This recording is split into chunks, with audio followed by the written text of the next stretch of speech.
বীরেশবাবু বিরক্ত হয়ে খাটের পাশে টেবিলের ওপর রাখা টেলিফোনটার দিকে দেখলেন। টেলিফোনের পাশেই ঘড়ি, তাতে 12টা বাজে। রাত 12টা। বীরেশবাবু সবে হাতের বইটা বন্ধ করে ঘরের বাতিটা নেভাতে যাচ্ছিলেন, এদিকে টেলিফোনটা বেজেই চলেছে। বীরেশবাবু রিসিভারটা তুলে নিলেন।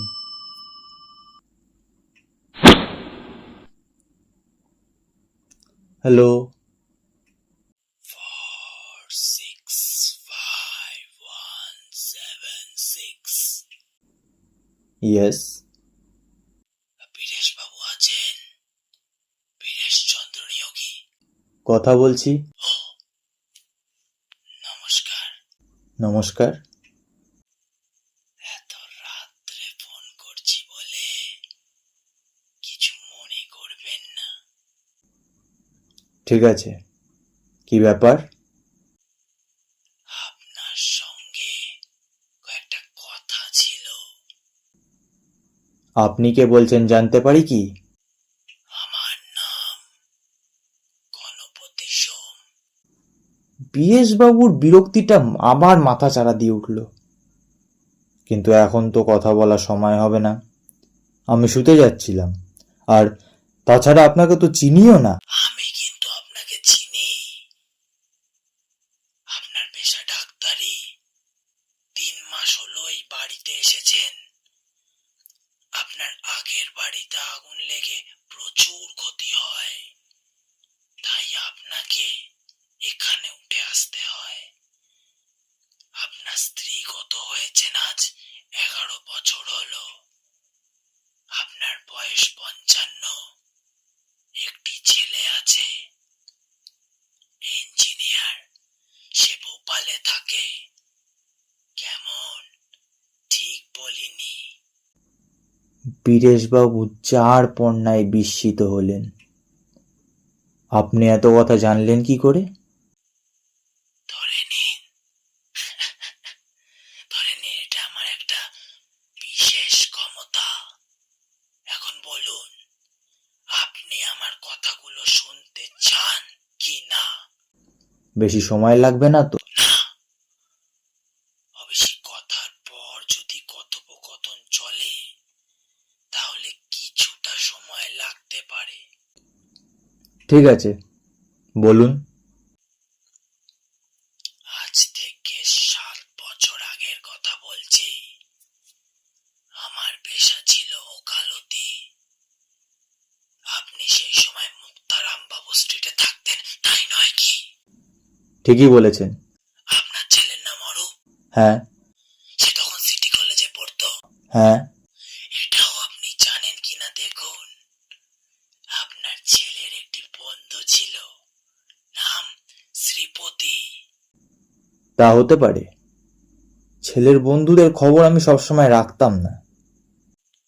এই শ্রীপতি ছিল আমার মেজো ছেলে। খুব ভালো ছেলে ছিল, যেমন পড়াশোনায় তেমনি স্বভাবে চরিত্রে। তার বন্ধুদের মধ্যে সবচেয়ে অন্তরঙ্গ ছিল আপনার ছেলে অরূপ। কিন্তু দুর্ভাগ্যক্রমে আমার ছেলে কুসঙ্গে পড়ে। তার ফলে ক্রমে তার মধ্যে নানা বদ অভ্যাস দেখা দেয়।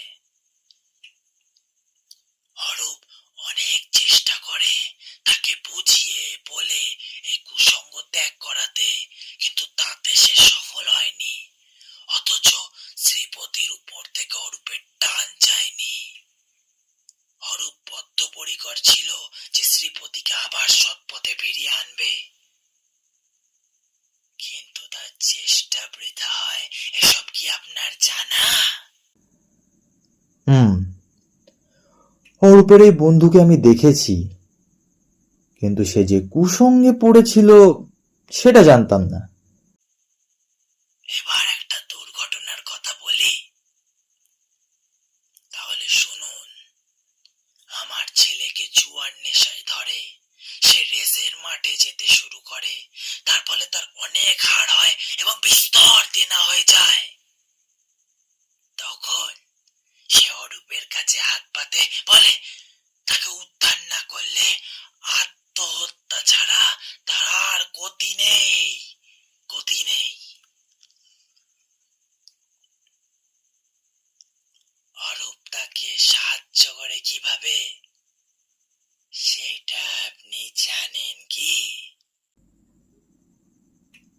হুম, এখন বুঝতে পারছি।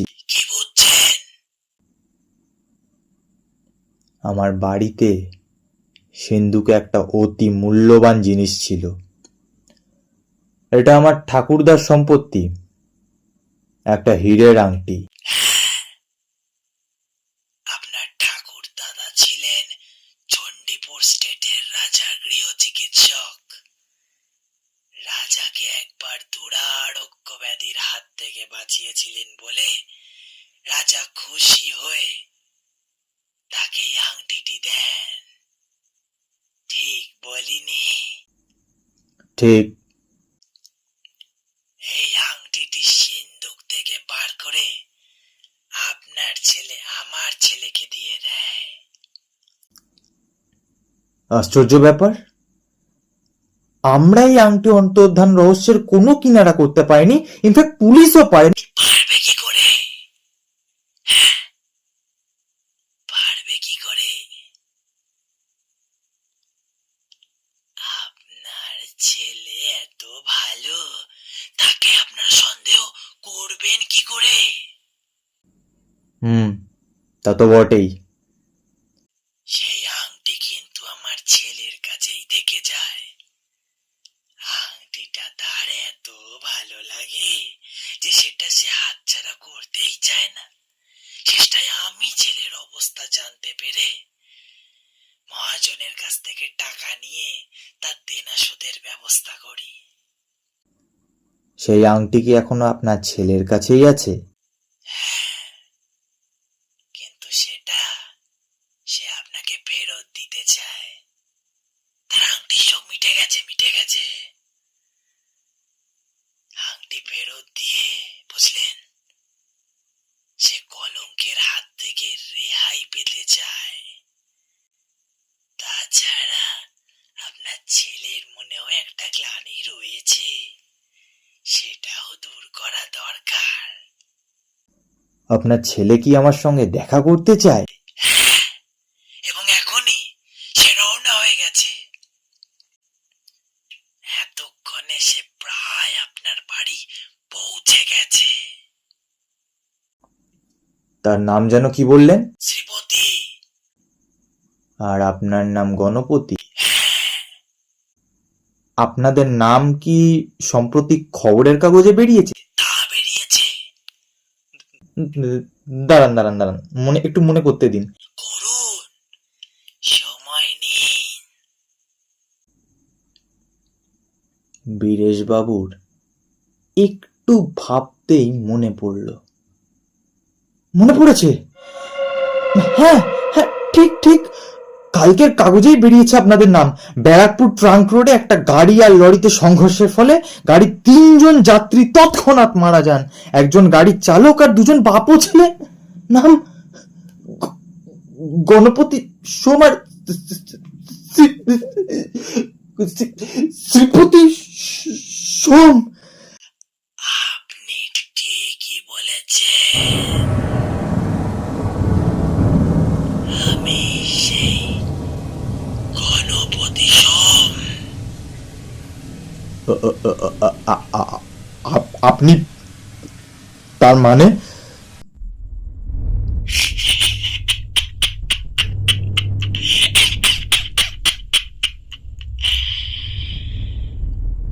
তার মানে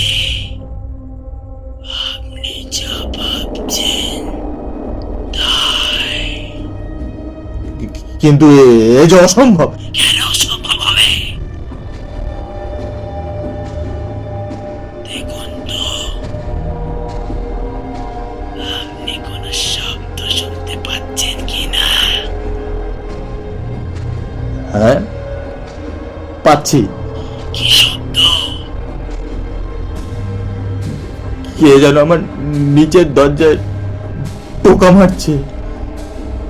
নিস্তব্ধ রাত্রে বীরেশবাবু স্পষ্ট শুনতে পেলেন দরজায় টোকা দেওয়ার শব্দ। তারপর টেলিফোনে শুনলেন, দরজাটা খুলে দিন, আমার ছেলে অপেক্ষা করছে। না না, আমি দরজা খুলবো না। বীরেশবাবু বুঝলেন তার গলা শুকিয়ে আসছে, তার ডান হাতে রিসিভার কাঁপছে। তিনি টেলিফোনে আবার কথা শুনলেন। ও তাই বুঝি? দরজা না খুললেও সে ঢুকতে পারবে, সে ক্ষমতা তার আছে। এবার শুনুন তো ভালো করে। সিঁড়ি দিয়ে উঠে আসতে লাগলো পায়ের শব্দ। আপনি কোনো চিন্তা করবেন না বীরেশ বাবু, সে আপনাকে বিরক্ত করবে না। শুধু আপনার পাশের ঘরে গিয়ে টেবিলের উপর রেখে আসবে আংটিটা। চরম আতঙ্কে বীরেশবাবু বললেন, না না, আপনি আপনার ছেলেকে ডেকে নিন, প্লিজ। তার তো উপায় নেই বীরেশ বাবু,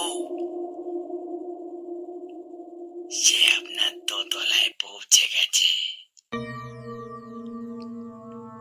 বীরেশবাবু স্পষ্ট শুনলেন পাশের ঘরে পায়ের শব্দ। শব্দটা এক মুহূর্তের জন্য থামলো, তারপর আবার শোনা গেল। এবার সিঁড়ি দিয়ে নেমে যাবার শব্দ। টেলিফোনে কথা এলো।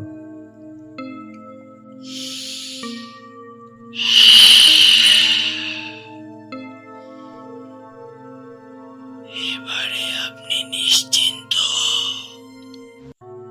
আপনি টেলিফোন রেখে পাশের ঘরে গিয়ে দেখুন। আমি আসি। আপনার সঙ্গে আলাপ করে ভালো লাগলো। Good night.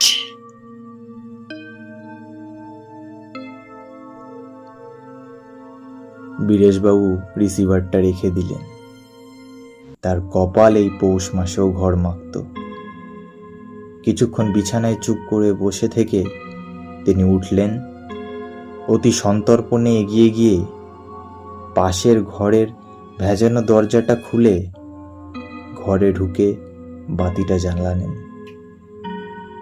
হ্যাঁ, সত্যিই পড়ে আছে টেবিলের উপর। এই অল্প আলোতেও ঝলমল করছে তার দুটি। 7 বছর পর ফিরে পাওয়া তার ঠাকুর দাদার হীরের আংটি।